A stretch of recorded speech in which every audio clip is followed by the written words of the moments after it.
Pemirsa, aksi penolakan terhadap Undang-Undang Cipta Kerja masih berlanjut hingga saat ini.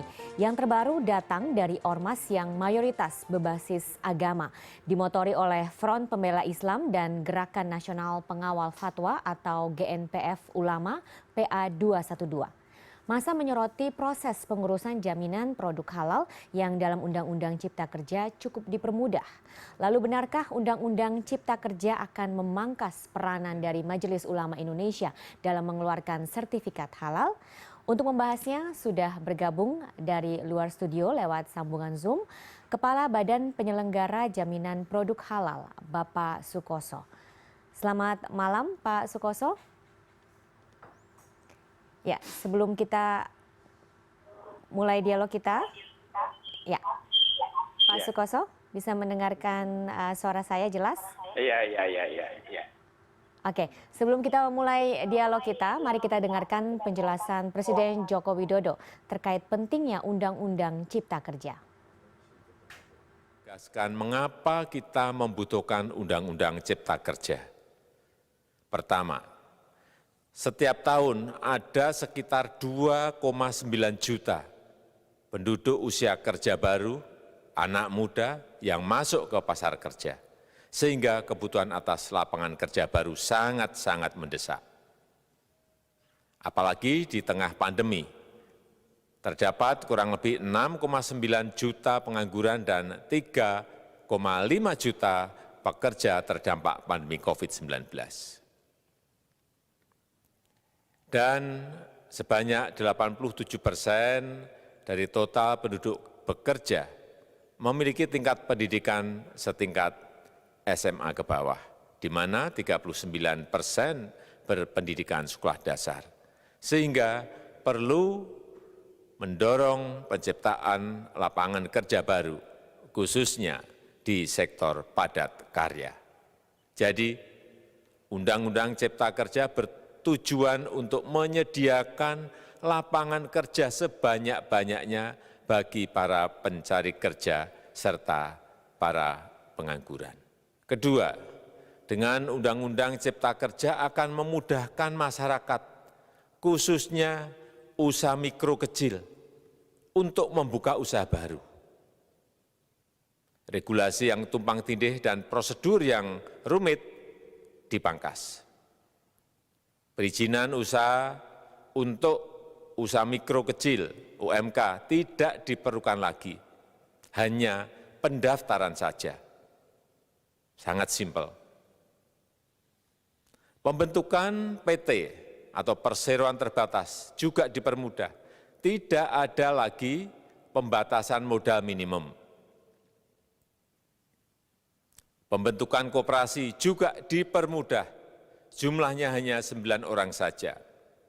Koperasi sudah bisa dibentuk. Kita harapkan akan semakin banyak koperasi-koperasi di tanah air. UMK, usaha mikro kecil yang bergerak di sektor makanan dan minuman. Sertifikasi halalnya dibiayai pemerintah, artinya gratis. Izin kapal nelayan penangkap ikan misalnya, hanya ke unit kerja Kementerian KKP saja. Kalau sebelumnya harus mengajukan ke Kementerian KKP, Kementerian Perhubungan, dan instansi-instansi yang lain. Sekarang ini cukup dari unit di Kementerian KKP saja. Ya, dalam Undang-Undang Cipta Kerja terdapat poin soal pengaturan sertifikasi halal. Apa urgensinya memasukkan pasal ini terutama di masa pandemi saat ini, Pak Sukoso? Ya, tentunya halo. Ya.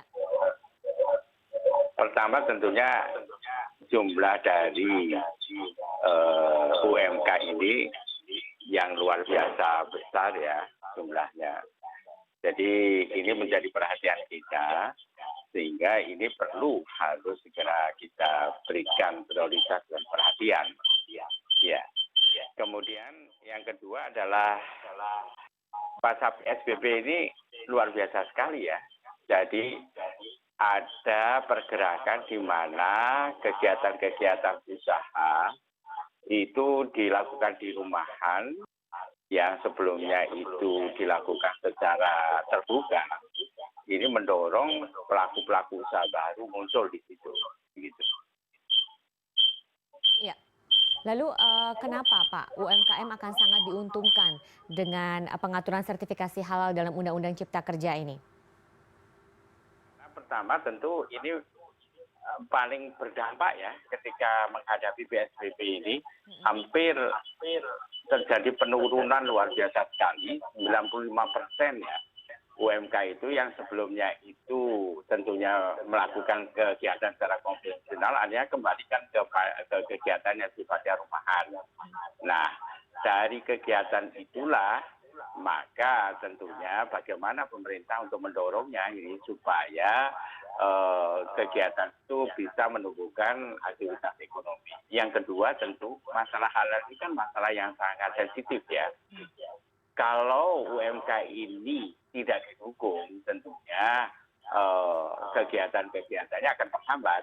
Karena memang di tengah masyarakat ini, UMK ini kan produknya paling banyak beredar di tengah masyarakat kita. Dengan kondisi di mana adanya sertifikasi ini, maka tingkat penjualannya tentu akan terdorong. Kepercayaan masyarakat terhadap pembelian produk itu akan meningkat dengan baik. Nah, tidak hanya bagi UMKM ya Pak, apa manfaat pengaturan sertifikasi halal dalam Undang-Undang Cipta Kerja bagi masyarakat? Ya kalau bagi masyarakat tentunya ini ya terkait dengan hubungannya kepercayaannya. Ini masyarakat tentunya akan lebih diuntungkan karena produknya sudah jelas gitu, terlindungi kepentingannya secara undang-undang sudah jelas sekali. Sehingga tidak perlu lagi membingungkan atau bertanya-tanya lagi, sudah halal, sudah tersertifikat, otomatis ini menimbulkan trust ya, kepercayaan bagi masyarakat untuk mengkonsumsinya. Oke. Bagaimana Pak mekanisme pengurusannya, terutama yang self-declare begitu? Kalau self declare ini sebenarnya kegiatan ini kan ada flow atau cara ya. Jadi pertama self declare itu memang harus dilakukan oleh pihak pelaku usaha, terutama bagi pelaku usaha yang zero risk dan low risk. Kemudian proses itu tentu harus dilakukan dengan ada saksi. Ada keterlibatan ulama di situ. Namun self declare ini bukan sertifikat. Ingat ya, kalau sertifikat prosesnya beda dengan self declare. Karena itulah maka BPCPH menyusun standar prosesnya yang dimaksudkan itu begitu. Jadi tidak serta-merta begitu melakukan, tetapi itu adalah terkait dengan satu pernyataan dari pelaku usaha terhadap komitmen halal. Yang kedua tentunya di sini BPCPH melakukan pembinaan pengawasan. Yang ketiga, waktu untuk masa jeda waktu berlaku self declare itu juga dibatasi ya. Karena itulah maka kegiatan ini memang masuk pada pembinaan dan pengawasan langsung dari BPCPH dan kementerian lembaga terkait. Dan tentunya ini ada satu hal memudahkan bagi para pelaku UMK ini. Kenapa demikian? Karena insya Allah seandainya nanti 2 tahun ke depan permasalahan COVID ini selesai, bisa jadi yang mau lanjut kegiatan ini silahkan. Tetapi yang meninggalkan lalu berubah lagi fungsinya kembali ke kondisi normal kan kita tidak tahu semuanya itu. Itulah. Jadi setelah dibina 2 tahun, maka mereka akan masuk pada mengikuti standar sertifikasi yang normal. Tapi berarti dengan self-declare produk halal ini, kehalalannya ini bisa terjamin begitu ya Pak ya? Iya, karena memang pertama kita menyiapkan standar dari pihak BPCPH. Yang kedua, di situ ada kelengkapan yang dalam melakukan self-declare itu tidak pihak. Tapi ada BPCPH, ada perwakilan ulama, dan ada saksi yang menyaksikan kegiatan tersebut. Begitu loh. Karena begini ya, sekarang dengan kondisi PSBB ini kan banyak bermunculan pelaku-pelaku usaha baru.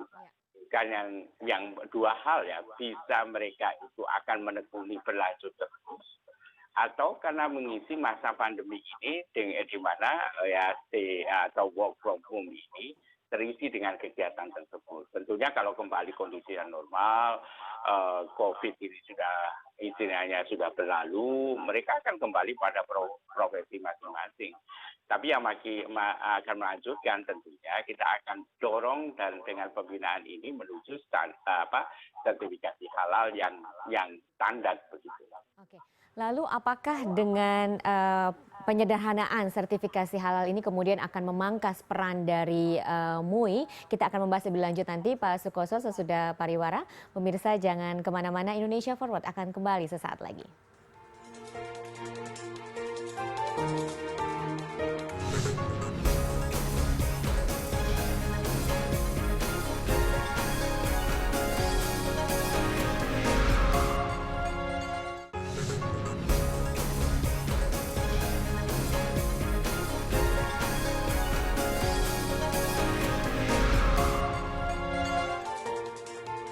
Ya, kembali di Indonesia Forward, kita masih melihat lebih jauh tentang Undang-Undang Cipta Kerja dan kita masih berbincang bersama Bapak Sukoso, Kepala Badan Penyelenggara Jaminan Produk Halal. Pak Sukoso, ini terkait dengan sertifikasi halal ini, apakah kemudian akan memangkas peran dari Majelis Ulama Indonesia dalam mengeluarkan sertifikat halal? Kalau dalam konteks sertifikat halal tidak ya, tetap mengikuti sesuai dengan perintah undang-undang bahwa fatwa itu memang harus lewat Majelis Ulama Indonesia. Tapi kalau yang saya declare ini, tadi saya jabarkan latar belakangnya ya, itu terkait jumlah dari pelaku usaha yang luar biasa besar sekali. Sebagai contoh misalnya jumlahnya saat ini kalau dari keseluruhan UMK itu akan hampir 64 juta. Kemudian untuk pelaku usaha makanan minuman yang menjadi prioritas kebijakan kita untuk melakukan sertifikasi, hampir 6 jutaan. Kita menghitung kalau masa berlakunya sertifikasi halal ini 4 tahun, maka kita bisa bayangkan 1 juta lebih sertifikasi harus dikelola dengan standar itu. Artinya di sini ada sesuatu yang harus kita selesaikan dengan tentunya memfasilitasi kecepatan tersebut. Nah, dalam kontekstual itulah, maka tadi yang saya declare memang adalah bagi pelaku usaha dengan zero risk, tidak ada risiko. Ya, sama sekali sebagai contoh misalnya orang jualan buah-buahan, ya, atau buah yang diiris, begitu. Ya. Ini kemudian yang low risk, artinya yang tingkat risikonya rendah. Ini saya pikir karena memang satu hal tentu karakter dari produknya sendiri, yang kedua tentu ini menyangkut tentang mereka ya sebagai pelaku usaha baru yang tadi saya jabarkan. Bisa jadi pelaku usaha ini 2 tahun lagi tidak melakukan upaya itu karena memang pandemi insya Allah sudah berlalu. Yang ketiga, kita menyiapkan namanya positive list. Jadi memang barang-barang yang memang secara otomatis itu masuk dalam list yang diakui bahwa itu sudah halal. Oke. Nah, untuk proses keluarnya sertifikat halal ini juga dalam Undang-Undang Cipta Kerja itu lebih cepat begitu ya Pak ya? Iya, memang ini masukan dari keluhan dari banyak pelaku usaha ya. Pemerintah itu kan mendengarkan banyak pihak ya. Pelaku usaha tentu menghendaki adanya kepastian hukum, kepastian waktu, kepastian membayarnya, sehingga tidak ada lagi kita menunggu-nunggu lagi begitu. Karena itulah ketika kita lihat bahwa undang-undang yang lama atau undang-undang jaminan produk halal itu akan hampir memakan waktu 97 hari kerja ya. Ini memang merupakan satu kegiatan yang sangat panjang, hampir 3 bulan lebih. Nah, kita memang setelah mendapatkan masukan kiri kanan dan sebagainya mencapai ya 21 hari kerja. Tapi kontekstualnya kan di sini itu adalah bagi produk-produk yang memang tentunya makanya kami mendorong pembinaan, pengawasan, dan penyelia terutama ini harus kita siapkan. Benar-benar kalau produknya semuanya sudah, artinya penyusun pembuat produk itu sudah bersertifikat halal, semuanya, komponennya, maka tentunya mekanisme ini kan lebih cepat begitu. Ini. Jadi mekanisme itu sudah kita lihat tentunya dengan mempertimbangkan hal yang terkait dengan risiko yang dihadapi dari produk tersebut. Dan kita dalam policy-nya memang mulai 17 Oktober 2019 ini memang mengangkat pada masalah makanan minuman. Untuk masalah di luar makanan minuman yang tingkat kompleksitinya tinggi, itu memang memulai tahun 2021 ini. Jadi kontekstualnya memang di seputar itu yang harus kita terjemahkan bagaimana supaya kegiatan produksi dan kegiatan ekonomi ini berjalan dan tumbuh dengan baik begitu. Dengan seiring meningkatnya kesadaran masyarakat terhadap permintaan atas sertifikasi halal. Perguruan tinggi dan ormas ini juga menjadi salah satu yang bisa mengeluarkan sertifikat halal begitu ya Pak ya? Perguruan tinggi negeri dan yayasan atau ormas Islam itu memiliki hak di dalam undang-undang disebutkan bisa mendirikan lembaga pemeriksa halal LPH. LPH ini ada di orang yang bekerja di dalam LPH itu kan namanya auditor halal. Jadi kita siapkan dan alhamdulillah memang BPJPH sudah melatih auditor halal itu hampir 226-an. Jadi kalau satu LPH itu minimal di dalam undang-undang dikatakan harus berdiri dengan didukung 3 auditor halal, artinya bahwa sudah ada 77 LPH yang seharusnya berdiri di Indonesia ini. Untuk apa? Untuk mempercepat proses ini tadi. Jadi kalau ini dikerjakan oleh banyak pihak yang kompeten tentunya sesuai dengan undang-undang, kita semua mengacu kepada undang-undang, ya. Tentunya ini akan menjadi sesuatu yang lebih punya kecepatan di dalam kita memprosesnya. Contoh hari ini saja ya, kalau hari ini saja mulai 17 Oktober 2019 sampai hari ini saya sudah menandatangani hampir 750 sertifikat halal yang dilakukan oleh 750 pelaku usaha. Hitunglah kalau 750 pelaku usaha itu memiliki minimal 3 produk. Udah 2.000-an produk. Dan yang antri sekarang sudah hampir 5.000-an. Nah ini kan sebuah keinginan masyarakat yang luar biasa besar. Dan ini harus kita persiapkan tentunya dengan kerjasama yang baik dengan semuanya. Jadi bukan hanya BPJPH sepihak, lembaga pemeriksa halal dalam hal ini perguruan tinggi negeri, yayasan-yayasan Islam yang diberikan kewenangan untuk mendirikan lembaga pemeriksa halal, kami dukung untuk melakukan itu. Oke. Sebagai auditor, tugas utama mereka apa, Pak? Mengaudit. Tugas auditor kan audit. Audit di dalam proses produksi halal. Di mana dalam kegiatan itu tugas mereka adalah setelah mendapatkan dokumen yang dikirim. Jadi pertama prosesnya, pelaku usaha itu kan mengirim dokumen terhadap produk yang mau disertifikasi meliputi bahan baku, bahan penolong, bahan semuanya, flow atau alur prosesnya, peralatannya, lingkungannya, kondisinya semua harus terdokumentasi di situ. Kemudian kita verifikasi dari pihak BPJPH memverifikasi ketika semua standar sudah terpenuhi, maka pelaku usaha silakan memilih lembaga pemeriksa halal terdekat di daerah itu.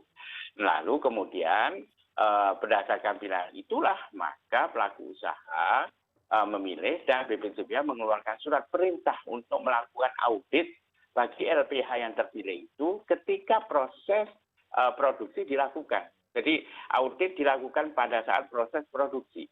Ketika datang ke tempat produksi itu di dalam undang-undang disebutkan bahwa para produsen ini harus memiliki penyelia halal. Penyelia halal itu orang yang bertanggung jawab di dalam proses produksi halal. Itu boleh dari perusahaan itu, boleh pelaku usahanya bagi UMK misalnya yang karena kemampuannya dia memiliki kemampuan sebagai penyedia halal, silahkan.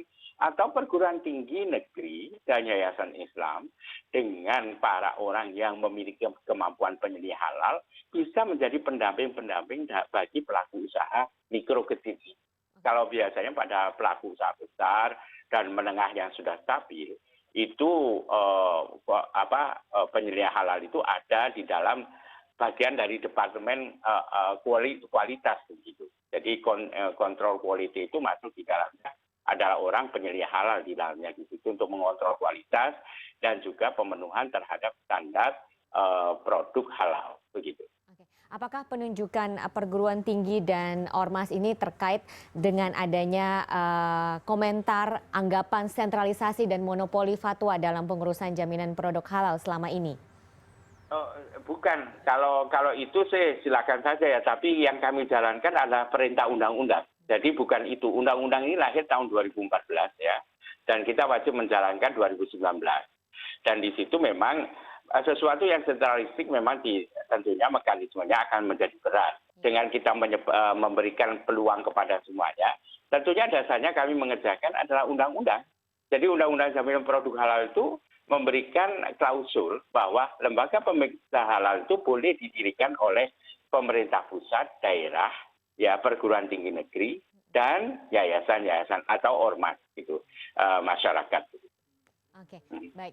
Pak, apa tanggapan Anda terkait rencana sejumlah pihak yang ingin mengajukan uji materi ke Mahkamah Konstitusi terkait poin pengurusan jaminan produk halal dalam Undang-Undang Cipta Kerja? Sebenarnya kita sudah dilakukan judicial review ya. Kami ketika menjalankan 2019 itu sudah 3 kali kami di judicial review. Tapi ya itu kan hasilnya ya BPJPH artinya disuruh menjalankan, bahkan Mahkamah Konstitusi mengeluarkan surat keputusan bahwa itu ditolak judicial review-nya. Ya karena yang kami kerjakan harus patuh terhadap apa yang menjadi isi undang-undang itu. Undang-undang ini kan hasil dari produk dari DPR tentunya ya. Kita sebagai pemerintah menjalankan apa yang dihasilkan oleh DPR ini, jadi hasil dari undang-undang tersebut. Oke, Pak, terakhir apa harapan Anda dengan poin soal pengaturan sertifikasi halal dalam Undang-Undang Cipta Kerja? Yang jelas pertama gini ya, harapan saya masyarakat makin sadar. Saat ini bagaimanapun kita tidak bisa menutup diri. Artinya persaingan itu ada ya. Jadi persaingan, karena adanya persaingan bukan hanya internal kita, jadi negara-negara lain justru lebih siap lagi. Nah kalau kita masuk produk-produk dari luar, paling tidak kita sudah siap bersaing untuk urusan itu. Artinya legal aspeknya di sini, masyarakat juga terlindungi secara hukum. Terus yang kedua, produsen juga menjadi tenang dalam menjalankan prosesnya. Karena apapun kalau berdasarkan undang-undang tentunya itu kan ada perlindungan hukum dalam menjalankannya, sehingga ke depan ini para konsumen tenang memilihnya karena dijamin bahwa produknya itu pasti mendapatkan kepastian hukum terhadap bersertifikat halal dengan proses yang standar benar. Terus yang kedua, pelaku usaha menjalankan usahanya lebih kepada menekankan bagaimana meningkatkan kualitasnya untuk siap bersaing begitu. Sehingga tidak lagi terbelenggu oleh isu-isu yang kadang gampang sekali disebarkan oleh pesaing atau apa. Di sini peran pemerintah sangat melindungi semuanya. Karena memang diatur di dalam hal itu, misalnya masyarakat punya peran untuk memperhatikan pelaksanaan jaminan produk halal ini. Jika ada pelanggaran, silakan aja dilaporkan kepada BPJPH dan BPJPH akan mengambil pembinaan. Kalau saat ini 5 tahun ke depan untuk urusan makanan minuman itu kan kebijakannya kita bina begitu ya. Setelah tahun 2024 itu berlaku secara sempurna, artinya apa yang diamanatkan undang-undang ya kalau ada pelanggaran tentu akan ada sanksi administrasi, bahkan ada pidana.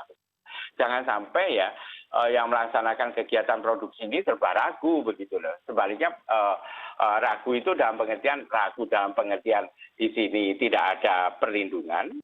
Yang kedua juga masalah pembiayaan ya, karena BPJPH ini BLU ya, Badan Layanan Umum, itu jelas sekali dibayar kemana dan sebagainya. Kita tinggal menunggu aja peraturan Menteri Keuangan menjadi landasan terhadap tarif.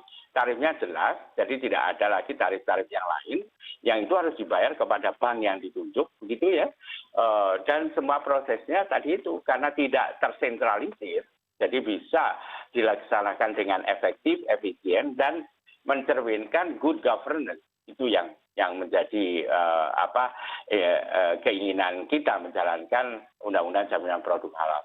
Tentunya di sini harapan kami sebagai kepala badan, pertama, yuk kita sadar bahwa sertifikasi halal ini sudah menjadi kebutuhan gitu. Bahkan bukan hanya kebutuhan kita di Indonesia, tapi kebutuhan dunia. Dan tentunya kita jangan hanya dilihat sebagai pasar saja, karena itu mari kita isi pasar kita ini, dan sangat baik kalau kita dengan kualitas yang baik mampu juga bersaing untuk mengisi pasar-pasar dari kebutuhan produk halal dunia. Karena bagaimanapun ya Indonesia ini strategis sekali posisinya. Pertama, sebagai negara dengan penduduk muslim terbesar di dunia. Berada di tengah-tengah kebutuhan produk halal yang itu mencapai di Asia Pasifik 62% kebutuhan halal dunia itu berkonsentrasi di Asia Pasifik. Plus Timur Tengah yang membutuhkan hampir 20%. Jadi total 80% itu secara geografis harusnya kita mampu untuk menjangkaunya. Itu harapan kita. Baik. Terima kasih Pak Sukoso sudah bergabung bersama Ya. kami. Pemirsa CNN Indonesia Forward akan segera kembali.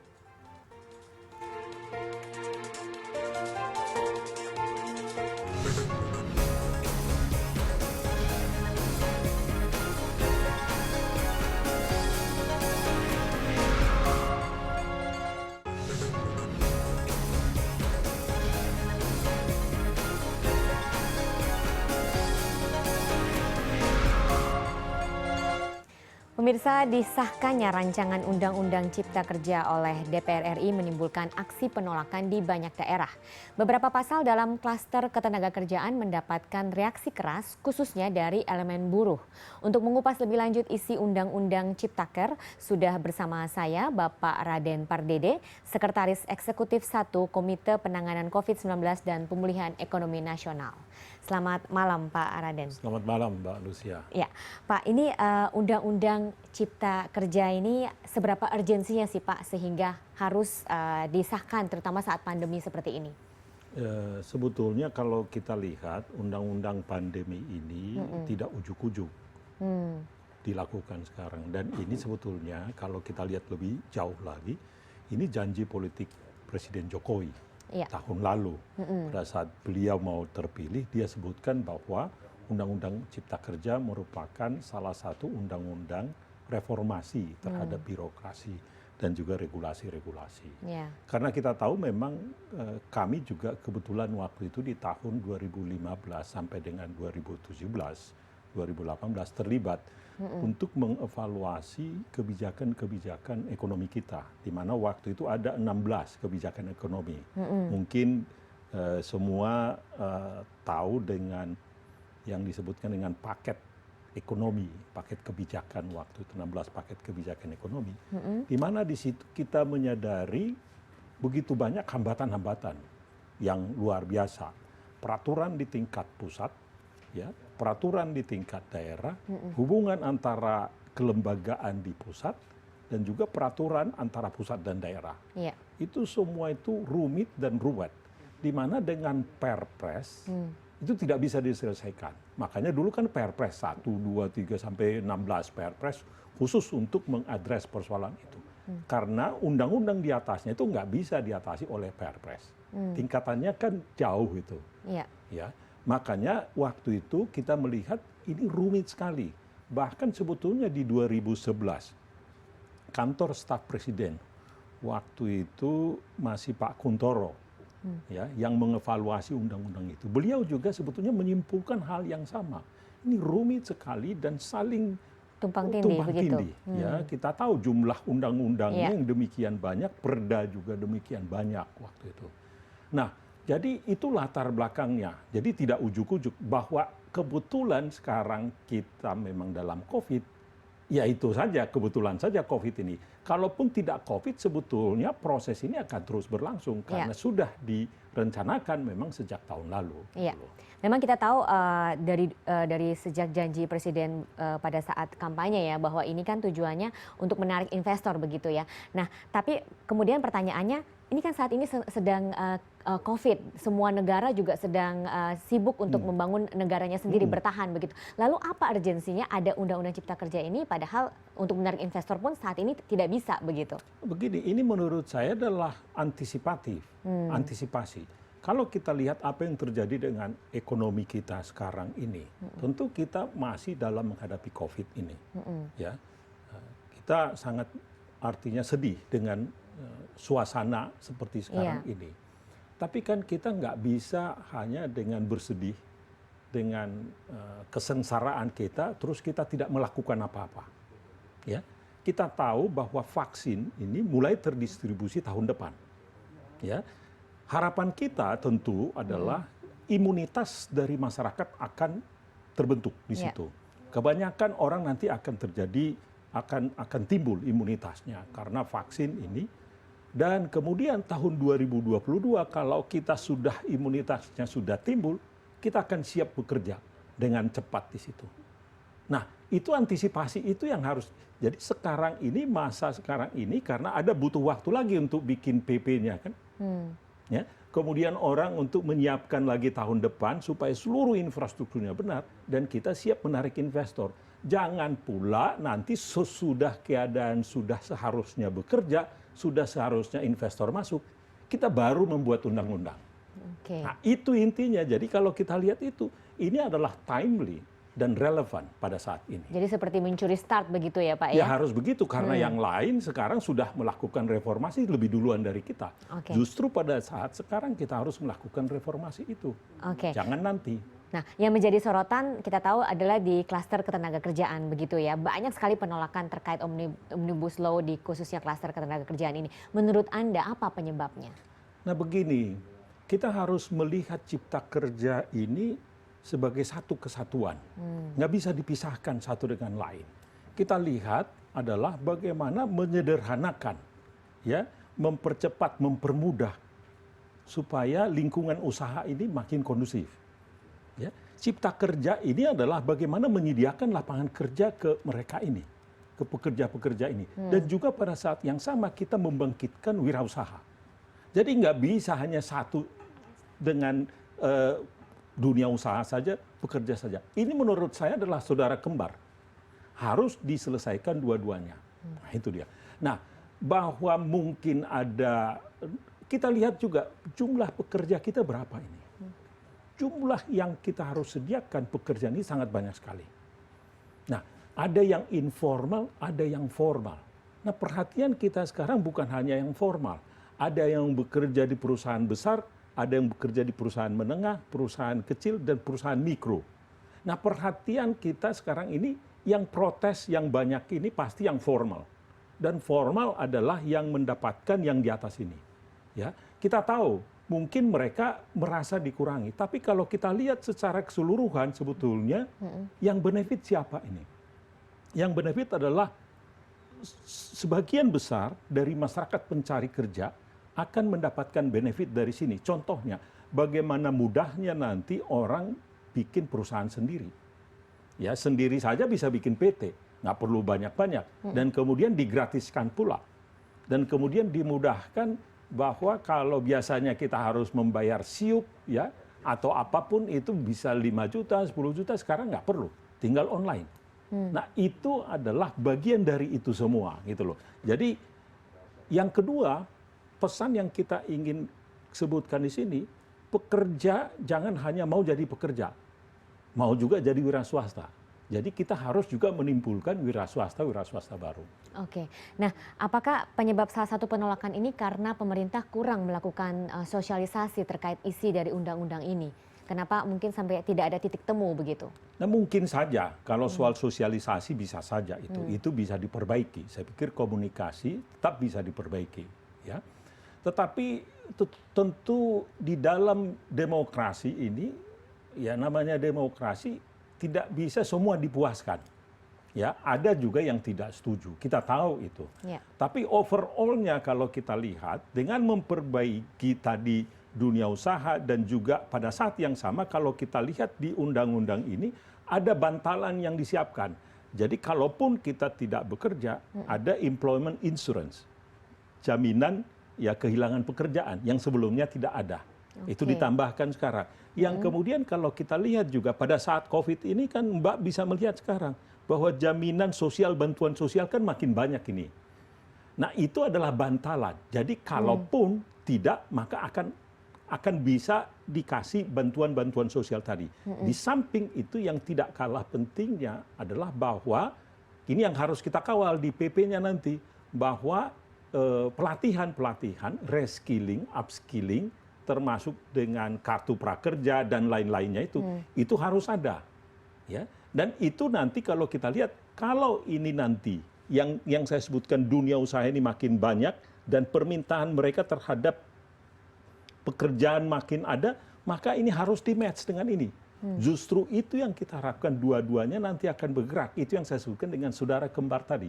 Oke, nah banyak beredar informasi terkait Undang-Undang Cipta Kerja ini, salah satunya terkait informasi tentang penghapusan upah minimum sektoral. Ini sebenarnya bagaimana nih Pak skema pengupahan di Undang-Undang Cipta Kerja yang baru?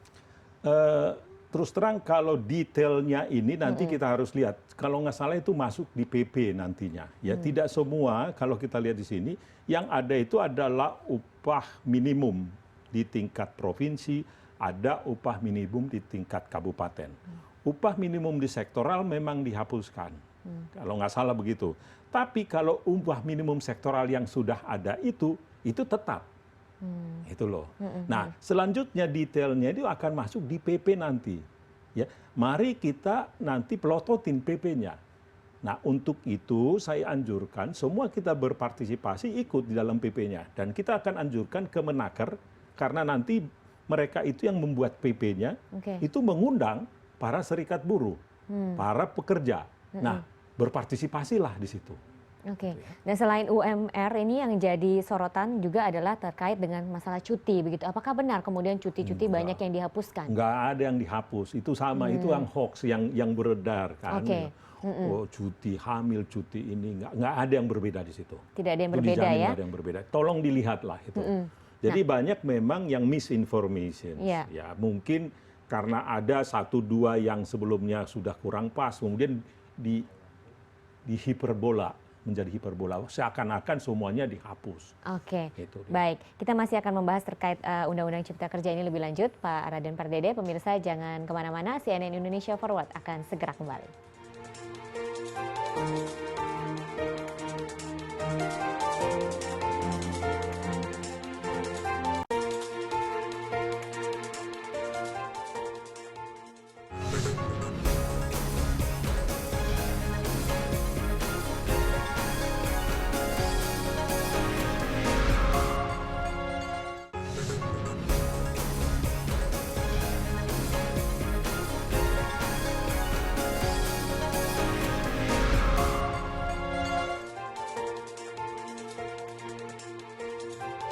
Ya, kembali lagi di CNN Indonesia Forward. Kita masih membahas tentang melihat lebih jauh Undang-Undang Cipta Kerja bersama Bapak Raden Pardede, Sekretaris Eksekutif 1 Komite Penanganan COVID-19 dan Pemulihan Ekonomi Nasional. Pak Raden, ini banyak yang khawatir jika RUU Cipta Kerja ini akan memperkuat sistem outsourcing dan status pekerja kontrak. Nah, ini seperti apa penjelasan Anda? Ya, sebetulnya kalau kita lihat, kita baca lebih lanjut mengenai PKWT atau outsourcing itu yang disebutkan itu hanya pekerjaan tertentu dan ada batas waktunya. Jadi jelas ada batas waktunya. Tapi memang di sisi lain ada juga kelonggaran waktu bekerja kepada outsourcing ini, terutama untuk kita memberikan ruang buat katakan lapangan kerja yang baru, yaitu lapangan kerja yang berkaitan dengan digital ekonomi ini. Karena orang yang bekerja di digital ekonomi biasanya tidak mau permanen. Jadi yang muda-muda yang bekerja itu kadang-kadang 2, 3, 4 pekerjaan. Mereka project demi project. Gitu loh. Jadi kita harus juga akomodasi ini. Ya tentu yang konvensional diakomodasi, tapi yang baru juga harus diakomodasi. Karena waktu bekerja mereka pun contohnya bukan jam 9 sampai jam 5. Mereka bebas, apa 2 jam, 3 jam, ya. Mereka itu bisa pokoknya berapa jam seminggu atau mereka itu adalah proyeknya selesai. Nah, ini adalah sesuatu yang baru di mana tahun 2000-an belum ada digital ekonomi, Mbak. Sekarang ada ini. Jadi ini harus relevan dengan perkembangan-perkembangan. Jadi memang cipta kerja ini yang saya sebutkan tadi itu harus relevan dengan perkembangan zaman. Karena terjadi perubahan yang demikian cepat sekarang ini, ya. Bahkan dengan COVID-19 ini dipercepat lagi. Yang sebelumnya kita pikir kecepatannya hanya 5 km per jam, tapi dengan COVID ini menjadi tiba-tiba 80 km per jam. Perubahan itu. Dan itu terjadi sekarang. Nah, menurut saya kata intinya di sini berkaitan dengan ini semua adalah kita harus melakukan retraining. Dan ini kalau bisa kita anjurkan kita bersama-sama, saya akan ikut juga demo-demo kalau bagaimana kita meningkatkan skill daripada kita ini semua. SDM kita ya. SDM kita. Ini yang menjadi tugas kita semua. Kita minta kepada dunia usaha, pemerintah, supaya kita bersama-sama menaikkan skill kita ini. Itu yang paling penting. Karena tanpa itu, kita tidak akan bisa ya mengikuti perubahan demikian cepat ini. Kita akan tertinggal nantinya. Oke, nah RUU Ciptaker ini kan diharapkan bisa mengenjot investasi begitu ya Pak. Nah ini bagaimana? Apakah Anda melihat di kemudian masa pandemi dari situ muncul kekhawatiran bahwa tenaga kerja asing ini akan mudah masuk ke Indonesia? Apakah kemudian hal ini benar Pak?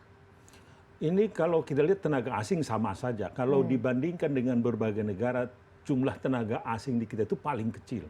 Ya. Bandingkan dengan seluruh negara di Asia ini. Jumlah tenaga kerja asing di kita itu kecil. Ya.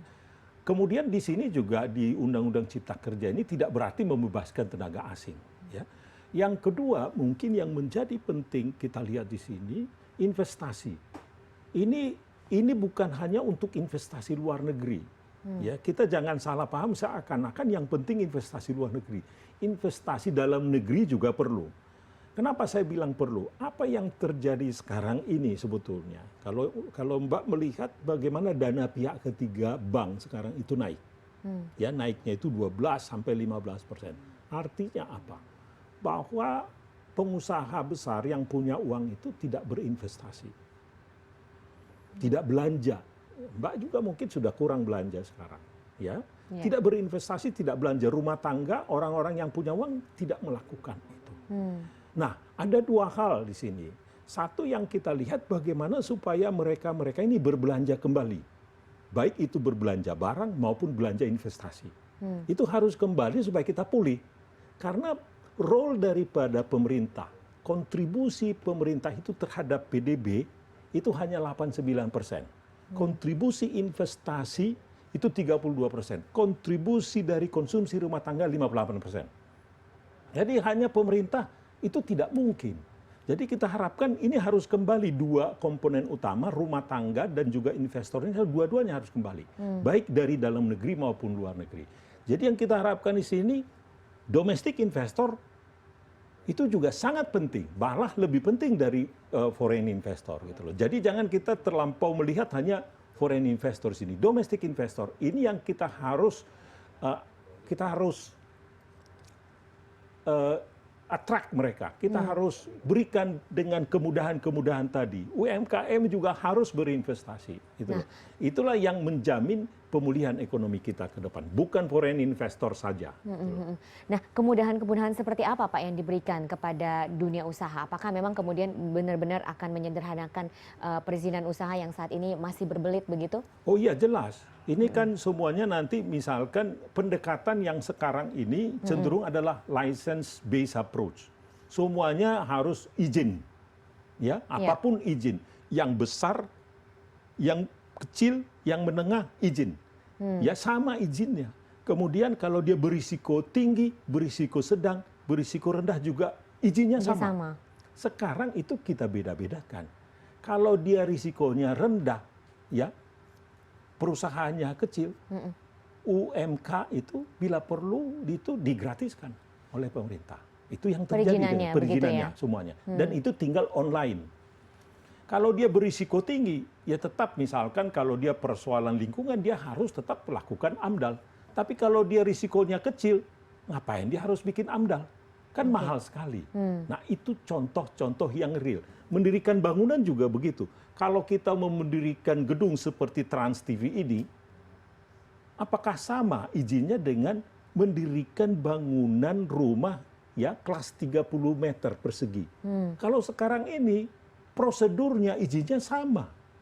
Nah, sekarang ini untuk yang MBR, yang untuk rumah-rumah yang kecil upah murah itu nggak perlu pakai izin lagi. Dia tinggal mendaftar saja cukup.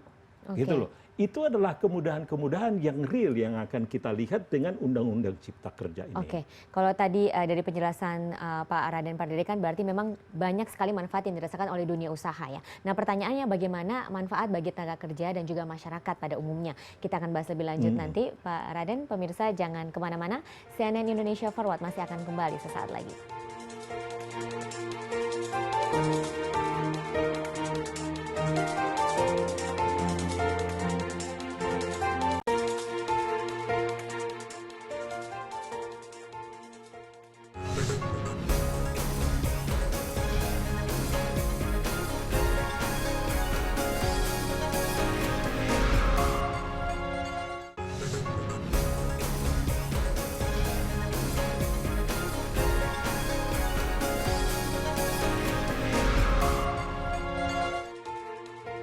Ya, terima kasih Anda masih bersama kami. Kita lanjutkan dialog bersama Pak Raden Pardede, tim asistensi Menteri Kementerian Koordinator Perekonomian. Pak Raden, seperti tadi yang terakhir saya tanyakan, jadi untuk dunia usaha memang terlihatnya sangat menjanjikan begitu ya Pak. Banyak sekali kemudahan-kemudahan dengan perizinan yang juga lebih dipersingkat. Nah, bagaimana keuntungan bagi tenaga kerja dan juga masyarakat pada umumnya? Nah, satu untuk ketenaga kerjaan ya, yang kami sebutkan tadi akan ada yang saya sebutkan aktif labor market. Jadi pasar tenaga kerja yang lebih aktif. Itu artinya satu adalah ada pelatihan-pelatihan tadi itu. Itu tentu untuk meningkatkan keterampilan. Ya. Sehingga mereka ini akan lebih mudah nanti untuk mencari pekerjaan yang baru. Itu salah satu. Yang kedua adalah yang saya katakan employment insurance. Jadi jaminan JKP yang kita tunggu, jaminan kalau dia kehilangan pekerjaan. Oke. Itu yang kedua. Yang ketiga adalah yang apa yang kita lihat sekarang, yang jaring pengaman sosial yang makin banyak sekarang itu. Ya, itu adalah bagian. Yang kedua, jangan dikontradiksikan antara dunia usaha dengan masyarakat. Ya, itu saya kasih catatan karena ada pengusaha besar, ada pengusaha menengah, ada pengusaha kecil, ada pengusaha UKM. Ya. Ya, dan pengusaha UKM ini sebetulnya rumah tangga kita itu adalah UKM. Mereka memasak di rumah, sekarang jualan lewat online. Itu adalah UMKM, UMK, mikro. Mereka mungkin mempekerjakan 1-2 orang. Bahkan rumah tangga kita mungkin juga perlu asisten-asisten rumah tangga. Kita juga menyediakan lapangan kerja. Ya. Jadi dengan menyederhanakan itu semua, ya kita tahu UMKM berdasarkan data Menteri Koperasi itu hampir 60-65 juta orang. 60-65 juta perusahaan. Mungkin hanya 1-2 orang yang bekerja di situ. Ya, itu akan disederhanakan. Itu masyarakat juga kan? Ya. Jadi kita jangan tidak bisa dibagi begitu ya Pak ya? Nggak bisa itu. Jadi pekerja juga masyarakat, tapi dunia usaha juga masyarakat. Dan ya. jumlah yang bekerja di sini yang 1-2 orang, misalkan UMKM, katakan warung Tegal, 2-3 orang di situ. Itu adalah sebetulnya menjadi usaha juga. Ya. Usaha mikro. Itu masyarakat kah mereka? Masyarakat juga. Gitu loh. Oke. Ya. Baik, ya. Ini terkait dengan Undang-Undang Cipta Kerja ini banyak sekali miskonsepsi yang sudah beredar di masyarakat begitu ya Pak ya. Nah ini bagaimana strategi yang akan dilakukan pemerintah terkait hal ini? Nah memang menurut saya kita belajar. Satu bahwa omnibus ini kan sesuatu yang baru buat kita semua. Keruetan-keruetan khusus untuk ekonomi sekarang dibuat menjadi lebih rapi. Mungkin untuk yang lain akan dilakukan lagi. Misalkan khusus untuk energi, untuk kesehatan, untuk pendidikan kan lain lagi tidak dicakup sini. Mungkin itu dirapikan lagi. Tapi menurut saya dari sini kita belajar bahwa kita harus dari awal mengkomunikasikan ini ke publik karena ini barang baru. Ya kan ini barang baru. Kemudian yang kedua, cara mengkomunikasikan pun ini yang baru. Yang dulunya kita selalu bertemu di ruangan. Sekarang ini kan karena kebetulan COVID tidak bertemu di ruangan. Dianggap kalau dia pakai webinar, internet, itu kan nggak bertemu jadinya.